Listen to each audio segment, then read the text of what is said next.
చాలామంది ఏ national highway మీద property కోసం ఇన్వెస్ట్ చేస్తే బాగుంటుంది అని అడుగుతూ ఉంటారు. హైదరాబాద్ టు వరంగల్ హైవేలో ఉన్న డెవలప్మెంట్స్ గురించి తెలుసుకుందాం. NH 163 ఉప్పల్ నుండి స్టార్ట్ అవుతుంది. ఉప్పల్ స్కైవాక్ 640 మీటర్ల విస్తీర్ణంలో ఉప్పల్ ట్రాఫిక్ని కంట్రోల్ చేయడానికి నిర్మించారు.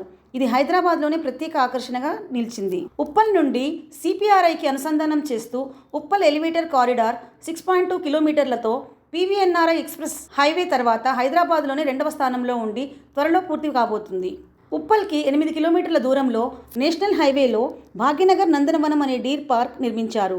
ఇందులో 4.2 కిలోమీటర్ల దూరంలో నడవడానికి పాత్వే, ట్రెక్కింగ్ మరియు చిల్డ్రన్స్ పార్క్ ఏర్పాటు చేశారు.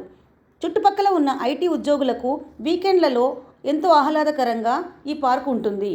ఉప్పల్ హైవేలో నారపల్లిలో ఉన్న సింగపూర్ టౌన్షిప్ పేరుతో పిలువబడే సంస్కృతి టౌన్షిప్లోని రెసిడెన్షియల్ ఫ్లాట్స్ చుట్టుపక్కల ఉన్న IT కంపెనీ ఉద్యోగులకు అందుబాటు ధరలలో ఉన్నాయి. ఇక్కడే అరౌండ్ 500 ఎకరాలలో IT కారిడార్, విప్రో మరియు జెన్పాక్ట్ వంటి మల్టిపుల్ IT కంపెనీస్ అందుబాటులో ఉన్నాయి. ఇక్కడ ఉన్న ఇన్ఫోసిస్ కంపెనీ అన్ని బ్రాంచ్ల కన్నా విస్తీర్ణంలో పెద్దదిగా మరియు హైదరాబాద్ గచ్చిబౌలి తర్వాత రెండవది. ఈ కంపెనీ 1250 కోట్ల వ్యయంతో ఒకేసారి 25,000 మంది IT ఉద్యోగులు పనిచేసే విధంగా నిర్మించారు. ఘట్కేశ్వర్ ORR దాటిన తర్వాత 200 ఎకరాల విస్తీర్ణంలో ఎయిమ్స్కి మెడికల్ కాలేజ్ ఏర్పాటు చేశారు.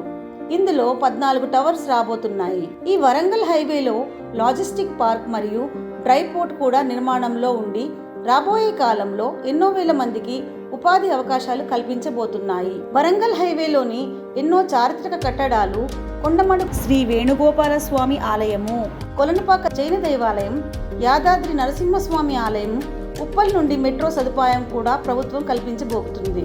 కాకతీయుల కాలం నాటి వరంగల్ భద్రకాళి అమ్మవారు, 1000 స్తంభాల గుడి మరియు రామప్ప దేవాలయము మన తెలుగు సంస్కృతికి ఆనవాలుగా నిలిచాయి.